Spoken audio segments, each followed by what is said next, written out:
Hello dear students, मैं रविंद्र सिंह जोशी आपका अपने चैनल में स्वागत करता हूं। तो आज हम पढ़ेंगे परसेंटेज के टॉप 10 क्वेश्चन। देखो बच्चे, मैंने 10 क्वेश्चन लिए हैं, तो हमने 10 क्वेश्चन अलग-अलग टाइप के लिए हैं। तो मैं ये कोशिश करूंगा कि 10 क्वेश्चन में आपको परसेंटेज के ए टू जेड कंसेप्ट समझ आ जाए। ठीक, देखो तो हम अपने टॉपिक स्टार्ट करते हैं परसेंटेज।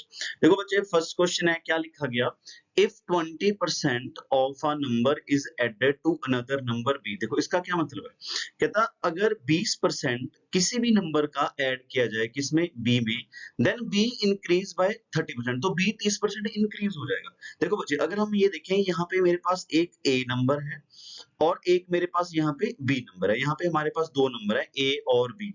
कोई भी नंबर अपने आप में क्या होगा, 100%। तो जो भी ये नंबर है ये अपने आप में 100% है। ऐसे जो बी है ये अपने आप में क्या है, 100% है। देखो बच्चे, क्या लिखा गया, if 20% of a number A, कहता भी आप क्या करो, 20% नंबर ले लो, किसका, ए का। तो मैंने 20% नंबर लिया, किसका, ए का, is added to another number B, और बी में हमने क्या किया, ऐड कर दिया। तो क्या लिखा गया, if 20% of a number A, हमने ए का 20% लिया और किस में ऐड कर दिया, बी में ऐड किया। देखो बच्चे, हमने ये पार्ट इसमें ऐड कर दिया, ठीक है। तो हमने 20% क्या किया, यहाँ पे ऐड कर दिया। अब देखो आगे क्या लिखा गया, देन बी इंक्रीज बाय 30%। देखो अगर मैं आपसे ये पूछूं कि बी 30% क्यों इंक्रीज हो गया, तो आप बोलोगे सर हमने क्या किया, इसमें ऐड किया। इसका मतलब ये हो गया, जो बी है वो कितना इंक्रीज हो गया, बी 30% इंक्रीज हो गया, किसका, खुद का। अब बच्चे मुझे ये बताओ, क्या मैं ये चीज लिख सकता हूँ यहाँ से, 20% of A is equal to 30% of B. क्या हम यहाँ से ये चीज लिख सकते हैं कि भाई 20% of A is equal to 30% of B. क्या मैं ये चीज लिख सकता हूँ, पहले मुझे यार ये बताओ। ठीक, देखो हमने क्या बोला कि 20% नंबर ए का ऐड करने से नंबर कितना इंक्रीज हो गया, 30%। ये 30% इंक्रीज क्यों हुआ, क्योंकि हमने उसमें 20% ऐड किया। जितना हमने ऐड किया उतना ही इंक्रीज हो गया। इसका मतलब ये दोनों आपस में क्या, देखो यहाँ पे सीधा दिख रहा है, हमने 20% जब इसमें ऐड किया तो नंबर कितना इंक्रीज हो जाएगा, 30% इंक्रीज हो जाएगा। तो हम सीधा ये बोल सकते हैं कि जो 20% है ए का, वो किसके इक्वल है, 30% ऑफ बी के। क्वेश्चन पूछा गया, फाइंड ए रेशो बी, तो हमने यहाँ से क्या निकालना है, ए रेशो बी निकालना है। देखो बच्चे, कभी भी ये चीज बनती है तो हम क्या करते हैं, मैं बोलता हूँ कि इसको नहीं छेड़ना, ऐसे ए और बी को नहीं छेड़ना, नंबर क्या करो, क्रॉस कर दो। तो हमने ए और बी को नहीं छेड़ना, नंबर क्रॉस। तो 30 हमारा यहाँ पे आ जाएगा और 20 हमारा यहाँ पे आएगा। तो रेशो क्या रहेगी, 3:2। तो यही हमारा आंसर है, 3:2। तो कौन सी ऑप्शन, बी ऑप्शन। ठीक, देखो बच्चे नेक्स्ट क्वेश्चन। देखो ये क्या लिखा गया, if 64 is added to a number. मैंने क्या किया, मेरे पास कोई भी नंबर x है, मान लो मेरे पास कोई नंबर x है, अगर मैंने उसमें 64 ऐड किया, ठीक, if 64 is added in a number, then number become कितना, 157, 1/7%। तो बच्चे पहले हमें इसकी ही वैल्यू पता होनी चाहिए कि भाई 157 1/7% को हम कैसे लिख सकते हैं। देखो जब मैंने कोई चीज उसमें ऐड की, मेरे पास पहले नंबर मेरा x था, जब मैंने उसको 64 ऐड किया तो नंबर कितना बन जाएगा, 157 1/7 बन जाएगा। तो बच्चे हमें इसकी वैल्यू पता होनी चाहिए।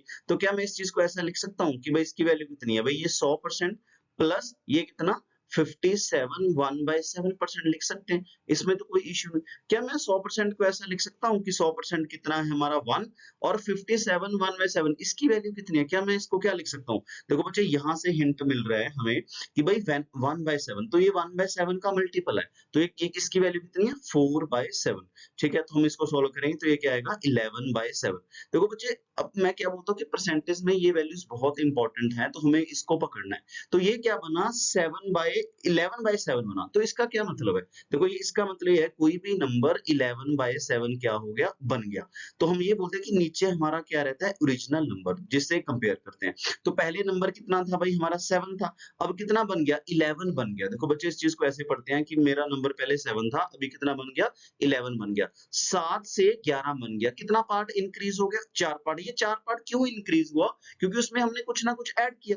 तो पहले नंबर 7 था, अभी कितना बन गया, 11 बन गया। कितना पार्ट इंक्रीज हो गया, 4 पार्ट। ये 4 पार्ट क्यों इंक्रीज हुआ, 64 की वजह से। तो क्या मैं ऐसा बोल सकता हूँ, जो 4 पार्ट है वो किसको रिप्रेजेंट कर रहा है, 64 को। तो 1 पार्ट किसको करेगा भाई, 64/4 करो, तो ये कितना है अपना, 16।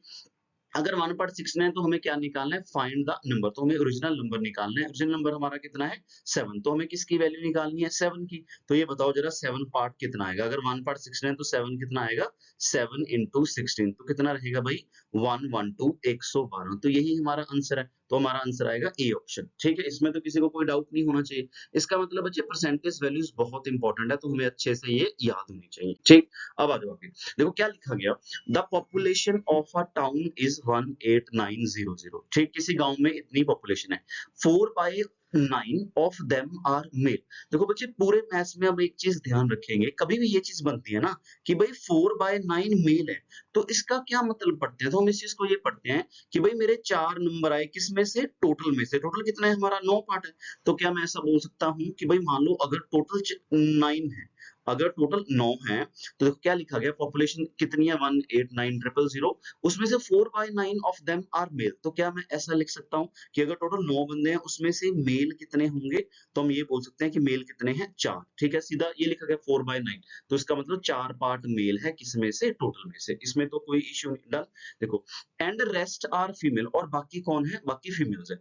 अगर टोटल 9 है, 4 मेल है, तो फीमेल कितनी बचेंगी हमारी, 5। तो 5 हमारी क्या है, फीमेल है। ठीक, इसमें कोई इश्यू नहीं। देखो आगे क्या लिखा गया, इफ 50% मेल आर मैरिड, जो जितने भी मेल हैं। देखो बच्चे कैलकुलेशन इजी करने के लिए हम यहाँ पे क्या लगा सकते हैं, 0 0 लगा सकते हैं, इससे हमारा कोई फर्क नहीं पड़ेगा। ठीक, देखो हमने क्या किया, कैलकुलेशन इजी करने के लिए यहाँ पे 0 0। देखो मैं क्या लिख सकता हूँ, मैं ये बोल रहा हूँ कि 4/9 है, तो 4/9 को हम 400/900 भी लिख सकते हैं ना। जब कटिंग करेंगे तो क्या रहेगा, 4/9 ही रहेगा, इसमें कोई इश्यू नहीं। देखो टोटल 900 है, उसमें से मेल 400 है, फीमेल कितनी है, 500 है। 50% मेल आर मैरिड, जो 50% मेल है, तो भाई मेल, जो मेल है, मेल से इंक्रीज किया जाएगा। मैं बोल रहा हूँ कि टोटल 400 है, इसमें से 50% कौन है, मैरिड है। तो क्या हम यहाँ से मैरिड वाला कॉलम लिख सकते हैं या नहीं, तो देखना मैरिड वाला कॉलम क्या लिख सकते हैं। अब मैं बोलूँ कि भाई टोटल 400 है, 400 में 50%, 400 का 50% कितना आएगा, आधा, 200। भाई 200 मेल मैरिड है। देखो बच्चे अगर 200 मेल मैरिड है, तो 200 क्या होंगी, फीमेल भी मैरिड होंगी, इसमें कोई इश्यू नहीं। क्या हम यहाँ से अनमैरिड का कॉलम लिख सकते हैं, बिल्कुल लिख सकते हैं, कुछ भी पूछा जा सकता है क्वेश्चन में। तो मैंने क्या बोला कि 400 में से 200 मेल मैरिड है, तो अनमैरिड कितने हुए, 200, तो 200 ही हमारे क्या है, अनमैरिड है। प्लस 500, 500 में से 200 फीमेल ऐसी हैं जो मैरिड हैं, तो अनमैरिड कितना बचेगा, 300। इसमें तो कोई इश्यू नहीं। अब क्वेश्चन कुछ भी पूछा जा सकता है। देखो बच्चे क्या पूछा गया, find percentage of married population. कहता मुझे बताओ कि ऐसी कितनी पॉपुलेशन है जो मैरिड है। तो हमें ये बताना है कि टोटल जितने भी मैरिड बंदे हैं, किसमें से, टोटल में से। क्यों, क्योंकि परसेंटेज तो हमेशा टोटल में से निकलती है। जो भी मैरिड है, किसमें से, टोटल में से। परसेंटेज निकालने के लिए क्या लगा देंगे हम, 100 लगा देंगे। देखो बच्चा टोटल कितने बच्चे मैरिड, देखो टोटल कितने मैरिड है। अगर मैरिड की बात करें, 200 मेल मैरिड हैं और 200 ही फीमेल, टोटल कितनी हुई, 400। तो 400 बंदे मैरिड हैं, किसमें से, 900 में से। 900 हमारा क्या है, टोटल है। परसेंटेज निकालेंगे, इनटू 100 करेंगे। तो अब बताओ जरा, इसमें कोई दिक्कत, ये 2 जीरो के साथ यहाँ पे 2 जीरो, 4/9, तो 4/9 तो हमें पता होना चाहिए। 1/9 11.11, तो 4/9 कितना, 44.44% है। तो यही हमारा बच्चे आंसर रहेगा, इसमें तो कोई इश्यू नहीं। ठीक, देखो जरा लिखते हैं नेक्स्ट क्वेश्चन। देखो बच्चे एक इंपॉर्टेंट क्वेश्चन है, क्या लिखा गया, पॉपुलेशन ऑफ टाउन इज 6000। किसी गांव में टोटल कितने बंदे हैं, 6000, 6000। ठीक, किसी गांव में टोटल 6000 पॉपुलेशन है।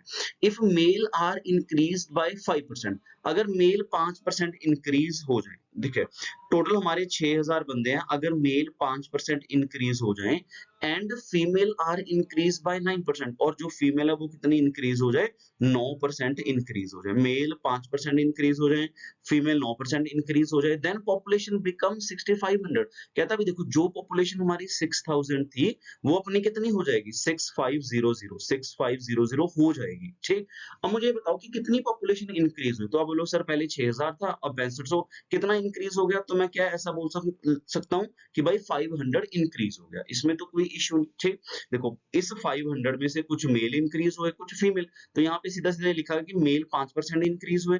5% किसका, मेल का।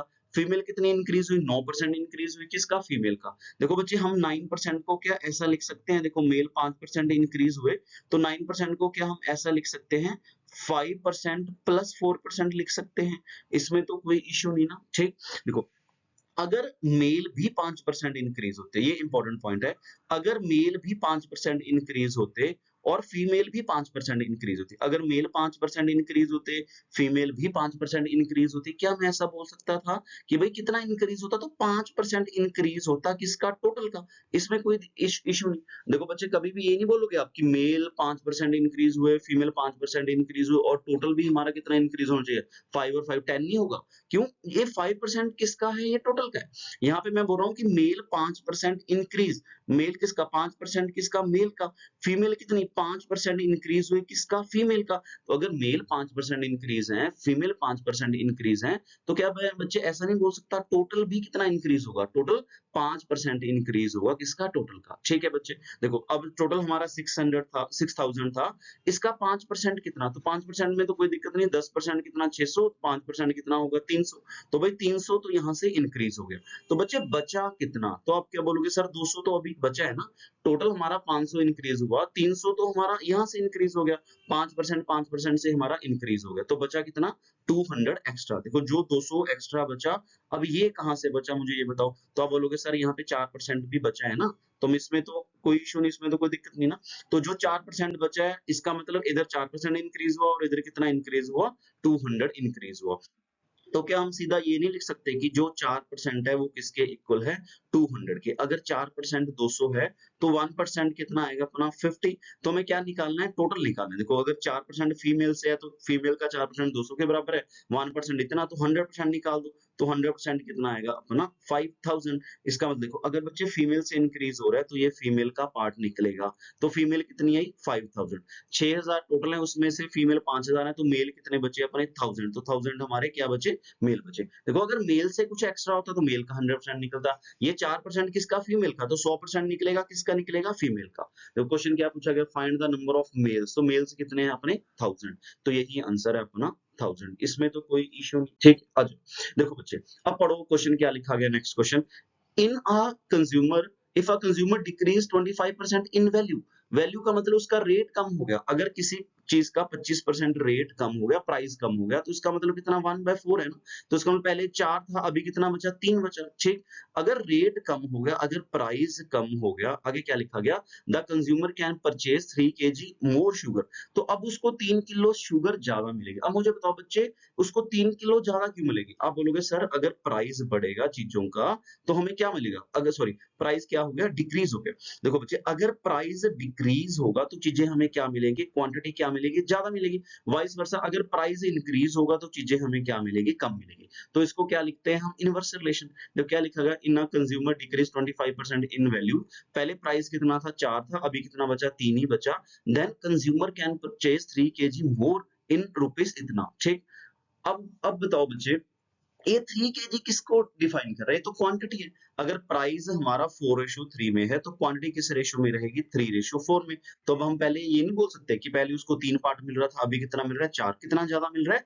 1 पार्ट। तो 1 पार्ट किसके इक्वल है भाई? 3 केजी। अगर 1 पार्ट 3 केजी है, तो 3 कितना आएगा? 3 इंटू 3 कितना? 9 केजी। 4 कितना आएगा? 4 इंटू 3 कितना? 12 केजी। इसका मतलब देखो, मान लो क्वेश्चन ये पूछा जाए कि फाइंड द ओरिजिनल क्वांटिटी, तो ओरिजिनल क्वांटिटी कितनी रहेगी? 9 केजी। क्वेश्चन पूछा है कि find the final quantity, final quantity कितनी रहेगी? 12 केजी। इसमें तो कोई इशू नहीं। क्वेश्चन लिखा गया what will be the new and initial value. Value पूछा गया, प्राइस पूछा गया। अब देखो बच्चे, अब मेरे पास 120 रुपए है, तो यहाँ पे 120 भी दे रखा है। उसने पूछा कि वैल्यू बताओ या रेट बताओ, कितने रुपए किलो है। ठीक है, कितने रुपीस केजी है। तो भाई मेरे पास 120 रुपए है, 120 में मैं कितने ले रहा हूँ? 9। तो क्या करूँ? 120/9, तो ये आंसर आ जाएगा। कितना आ जाएगा अपना? 120/9 रुपीस पर केजी। अब देखो, अब समझो, यहाँ पे मेरे पास कितना बचे? 120 रुपए।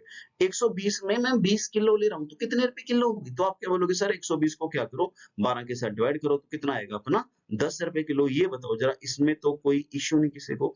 तो क्वेश्चन क्या पूछा है? क्वेश्चन पूछा है कि find initial quantity 9 kilo, find final quantity 12 kilo. Question पूछा है कि इनिशियल रेट कितना होगा, उसकी वैल्यू कितनी होगी? तो 120/9 रुपीस पर केजी। क्वेश्चन पूछा है कि फाइनल रेट कितना होगा? कितना आएगा? 10 रुपए किलो। इसमें तो कोई इश्यू नहीं। डन। ठीक है, आ जाओ बच्चे नेक्स्ट क्वेश्चन पे। ठीक है, देखो क्या लिखा गया।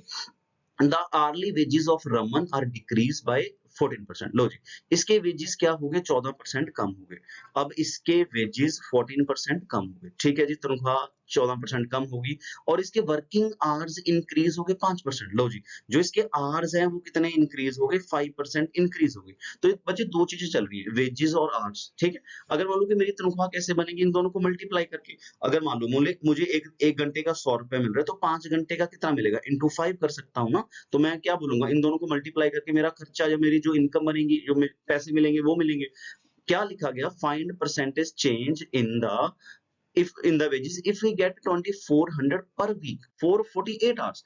अगर पहले उसको 24 रुपए मिल रहा था पर वीक का, अब समझो बच्चे, अब क्वेश्चन पूछा गया परसेंटेज चेंज। जब भी हम परसेंटेज चेंज की बात करेंगे तो जो एग्जैक्ट चीज है इसकी कोई जरूरत नहीं है, तो हम सीधा ये लिखेंगे भाई पहले मेरे पास 100 रुपया था, मान लो पहले मेरे वेजेस 100 थे, अभी उन्होंने मेरे क्या किए, ये हमारा वेजेस है। उसने बोला कि वेजेस 14% क्या हुआ, इंक्रीज हो गया, तो 100 से ये कितना हो गया, 1114 हो गया, इसमें कोई दिक्कत नहीं। तो क्या लिखे, सॉरी डिक्रीज लिखा गया, तो यहाँ पे डिक्रीज है तो इसको कम कर लो। तो पहले देखो, पहले मेरे वेजेस कितने थे, पहले तो मेरे वेजेस कितने थे 100, अब 14% कम हो गया तो कितना बचेगा बच्चे, 86 बचेगा, इसमें तो कोई इश्यू नहीं। अब मेरे आर्स क्या लिखा गया, आर्स इंक्रीज बाय 5%। तो भाई पहले अगर मेरे आर्स 100 थे, अभी कितने हो गए, 105 हो गए, सिंपल। हम 100 से कंपेयर कर सकते हैं, इसमें तो कोई इश्यू नहीं। देखो इनको मल्टीप्लाई करेंगे तो ये मेरे क्या बनेंगे, पहली वाली तनख्वाह बनेगी। अगर इसको मल्टीप्लाई करोगे तो ये मेरे इन दोनों को मल्टीप्लाई क्या करके क्या आएगा, 9030, तो ये अभी वाली तनख्वाह बनेगी। इसका मतलब पहले मुझे इतने मिल रहे थे, अभी इतने मिल रहे हैं, कितना कम मिल रहा है बच्चे। तो क्या मैं ऐसा बोल सकता हूँ मुझे कितने कम मिल रहे हैं, 970 रुपए कम मिल रहे हैं। देखो 970 कहां से, इन दोनों का चेंज, इन दोनों में जो भी डिफरेंस आएगा। तो अब बच्चे मुझे 970 कम मिल रहा है, किसके कंपैरिजन में, मुझे 970 कम मिल रहा है किसके कंपैरिजन में, 10,000 के कंपैरिजन में, ठीक है।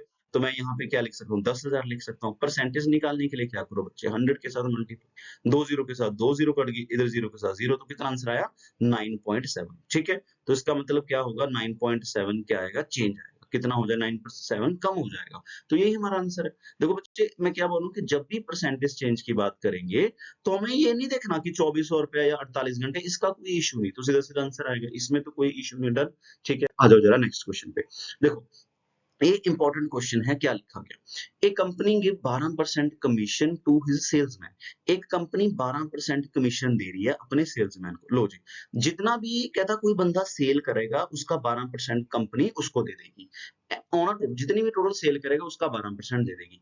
And a bonus of 1%, 1% bonus मिलेगा ऑन द सेल ओवर 4500। देखो देखो बच्चे, अगर मैं 4500 से कम बेचता हूं तो मुझे कितना मिलेगा, मुझे 12%। मान लो मैंने 4500 ही बेचा, तो उसका 12% मैं रख लूंगा, जो बाकी मैं क्या करूंगा, कंपनी को दे दूंगा, इसमें कोई इशू नहीं।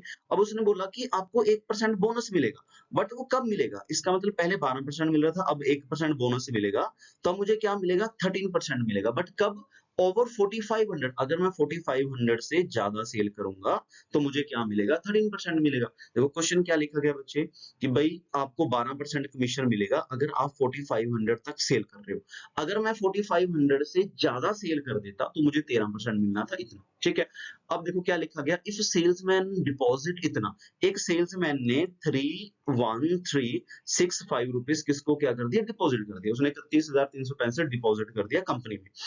आफ्टर डिडक्शन हिज अर्निंग, कुछ पैसे उसने को खुद रख लिए आफ्टर, अपने पैसे निकाल के, from the total sale. Question है कि फाइंड द टोटल सेल। देखो ये बच्चे मैंने कंपनी में इतने पैसे दे दिए, मैंने कंपनी में इतने दिए, कुछ पैसे मैंने अपने रखे, इसका मतलब जो मेरी सैलरी है, जो मुझे पैसे मिल रहे हैं वो किस बेस पे मिल रहे हैं। देखो बच्चे, जो मुझे सैलरी मिल रही है वो मुझे किस बेस पे मिल रही है, क्या आप ऐसा बोल सकते हो सर आपको कमीशन बेस पैसे मिल रहे हैं, आपको जो सैलरी मिल रही है वो किस बेस पे मिल रही है, कमीशन के बेस पे मुझे सैलरी देनी है।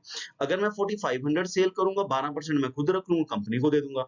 अगर मैं 4500 से ज्यादा करूंगा तो मैं क्या करूंगा, 1% ज्यादा रख लूंगा। अब आ जाओ बच्चे, अब इसको एक लाइन में लिखते हैं, ठीक। तो मैं क्या, ये चीज समझो जरा, मैंने क्या बोला, मैंने अभी कंपनी वालों को बोला कि भाई आप मुझे 4500 तक पहले 12% दे रहे थे, अब मैं यहाँ पे भी 13% लूंगा।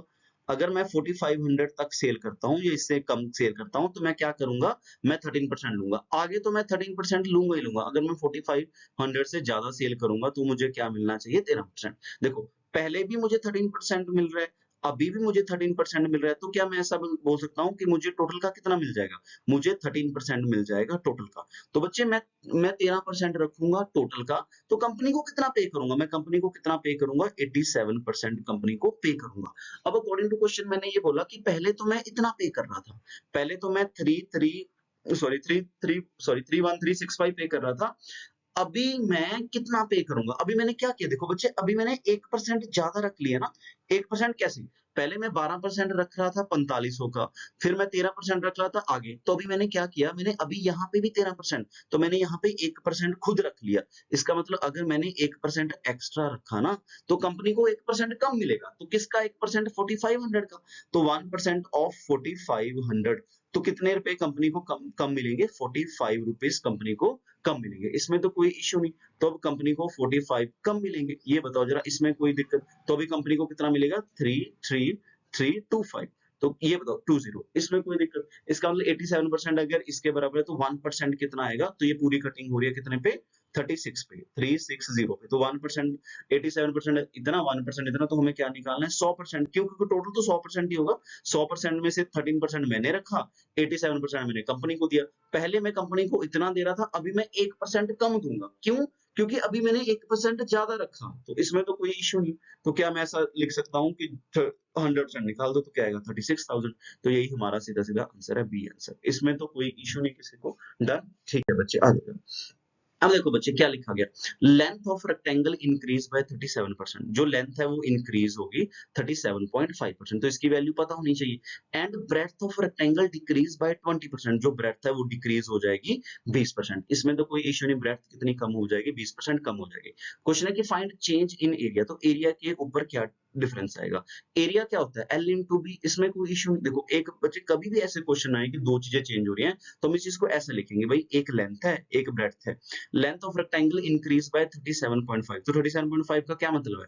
Length of rectangle increase by 37.5। 37.5 का क्या मतलब होता है बच्चे? 3/8। इसका मतलब पहले मैं 8 था, अभी मैं 3 पार्ट क्या हो गया? इंक्रीज। 8 से 3 कितना हो गया? 11। इसमें कोई इश्यू नहीं।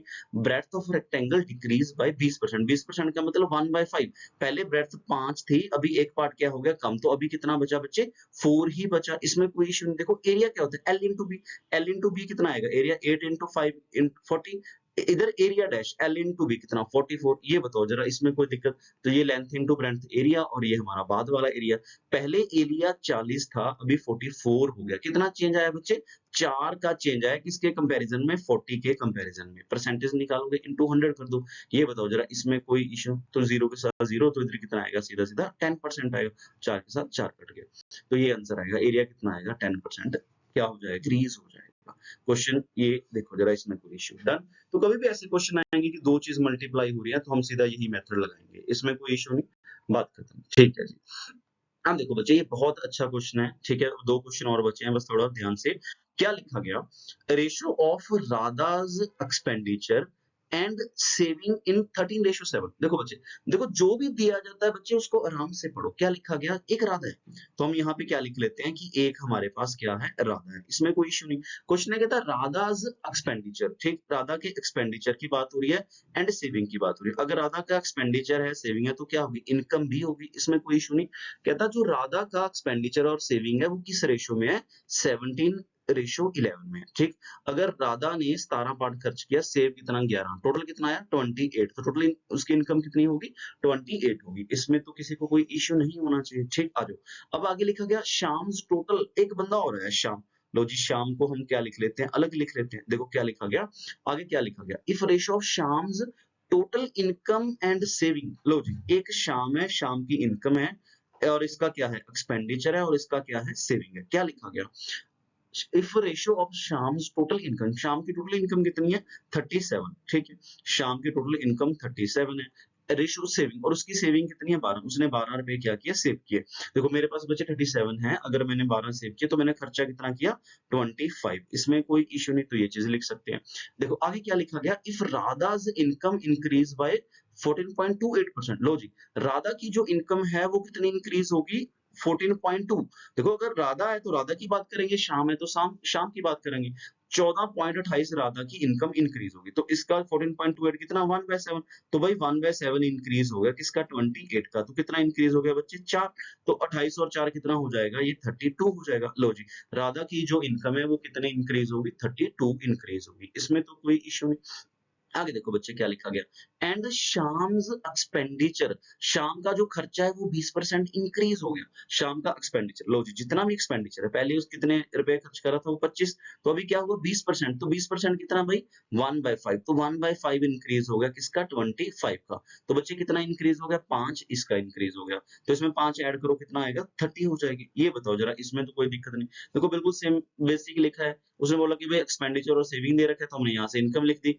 अगर इनकम इंक्रीज हो, इनकम इंक्रीज करो, एक्सपेंडिचर इंक्रीज है तो एक्सपेंडिचर इंक्रीज करो, तो पहले 28 था 25% इंक्रीज 1/4 ₹4 इंक्रीज, तो कितना हो जाएगा 32।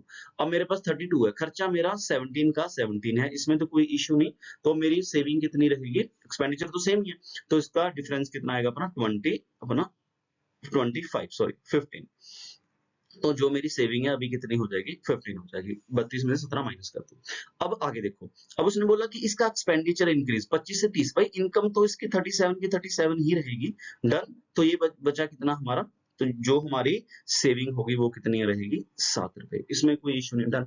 अब देखो बच्चे आगे क्या लिखा गया, पढ़ो जरा, Radha's new income and Shyam's new expenditure, लो जी राधा की जो नई इनकम है, लो जी राधा की नई इनकम, राधा की न्यू इनकम, ठीक, राधा की जो न्यू इनकम है, एंड शाम का जो नया खर्चा है, जो शाम का एक्सपेंडिचर है, ठीक है, उसके बारे में कुछ बोला गया, उसकी रेशो कहता कितनी है 64:45, जो इसकी रेशो है वो कितनी है 64:45 है।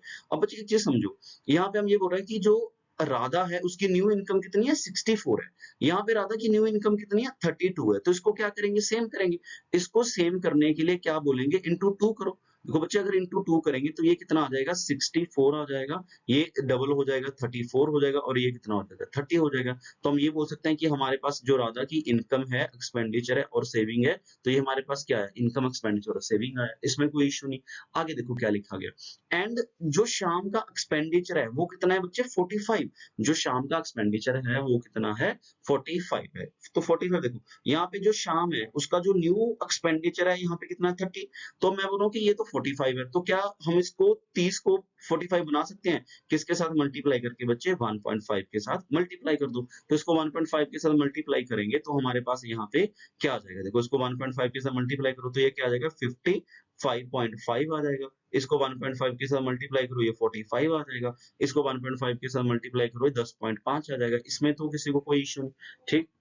अब देखो क्या लिखा गया, if Radha and Shyam's new income is इतनी, कहता है राधा एंड श्याम की न्यू इनकम कितनी है 40630 है, ठीक है, देखो क्या लिखा गया न्यू इनकम, देखो ये न्यू इनकम कितनी है 64 है और ये कितना है हमारा 55.5 है, तो जो इनका टोटल है कुछ ना कुछ दिया जाएगा, इनका टोटल अगर मैं इनका टोटल करूं 64 प्लस 55.5 बच्चे, तो इसका टोटल कितना बन रहा है अपना 64 प्लस 55, तो जो ये हमारा टोटल आएगा वो उसने कुछ ना कुछ दिया गया, क्या दे रखा है according to question, according to question हमें टोटल गिवन है, कितना दे रखा है total according to question, total है हमारा सॉरी, टोटल हमें कितना गिवन है 40,630, तो जो भी इसका टोटल है वो कितना दे रखा है 40630, तो बच्चे इसका टोटल कितना बन रहा है 119.5, देखो 119.5 इसको रिप्रेजेंट कर रहा है 40630 को, तो यहाँ से वन पार्ट निकाल सकते हैं, देखो बच्चे अगर वन पार्ट निकालेंगे तो इसकी प्रॉपर कटिंग होगी, तो वन पार्ट कितना आया इसका 340 आया, देखो बच्चे अगर वन पार्ट आया कुछ भी निकालते रहो, इनकम है तो इनकम के साथ मल्टीप्लाई कर देना, यहाँ पे देखो ये हमारा क्या है राधा का ग्राफ आया, अगर राधा की इनकम पूछी जाए तो राधा की इनकम के साथ एक्सपेंडिचर, एक्सपेंडिचर सेविंग, तो पूरे के साथ मल्टीप्लाई कर देना, ऐसे ही अगर हमारा जो शाम है, अगर शाम के बारे में पूछा जाए तो क्या करेंगे भाई, जो ये हमने न्यू डाटा निकाला है तो हमने यहाँ पे शाम का डाटा निकाला, तो क्या करो भाई शाम का निकाल देना, तो ये इनकम है, ये एक्सपेंडिचर है और ये सेविंग है, देखो बच्चे क्वेश्चन तो हमारा इनकम एक्सपेंडिचर सेविंग का ही था, बट यहाँ पे बहुत अच्छा क्वेश्चन दिया है, इसमें रेशियो भी आपको सेम करनी आनी चाहिए, उसके बाद इनकम है तो इनकम करो, देखो इंपॉर्टेंट पॉइंट पकड़ने वाला यहाँ पे था, यहाँ पे 64 था, तो यहाँ पे अगर 64 है ये 32 है, तो ये सेम करना था, इनकम सेम होनी चाहिए, यहाँ पे 32 है, यहाँ पे कितना 64, तो क्या करो हमने क्या किया इसको इंटू 2 कर दिया था, ऐसे ही बच्चे अगर मैं आपसे बोलूं शाम का एक्सपेंडिचर 45 है, बट यहाँ पे शाम का एक्सपेंडिचर कितना था, न्यू एक्सपेंडिचर की बात हो रही है ना 30, तो 30 को 1.5 के साथ मल्टीप्लाई करो तो ये कितना बन जाएगा 45। अब रेशो सेम होगी, कुछ भी कंपेयर करो, अगर रेशो सेम होगी बाद में तो कुछ भी दिया जाएगा, कुछ ना कुछ नंबर जो जो ऐसे नंबर दिए जाते हैं वो कंपेयर करने के लिए दिया जाता है, तो हमें कंपेयर करने के लिए दे रखे हैं कि भाई जो इनका टोटल है वो इतना बन रहा है, तो वन पार्ट निकालो, वन पार्ट अगर 340 है उसके बाद कुछ मर्जी निकालते हो, नई इनकम पुरानी इनकम उसके साथ मल्टीप्लाई कर सकते हैं, इसमें तो कोई इशू नहीं। डन, ठीक है बच्चे। देखो देखो अब आगे क्वेश्चन क्या लिखा गया, in Gupta's family the ratio of expenses to saving. लो जी, एक एक्सपेंसेस दे रखे हैं और एक सेविंग दे रखे हैं। अब हमें ये पता है कि जो इनकम है वो एक्सपेंसेस प्लस सेविंग ही होती है ना, जो इनकम है वो क्या होती है, एक्सपेंडिचर प्लस सेविंग। तो इसकी रेशो दे रखी है बच्चे किसकी, एक्सपेंसेस टू सेविंग की, तो इसकी रेशो है बच्चे 5:3 दे रखी है।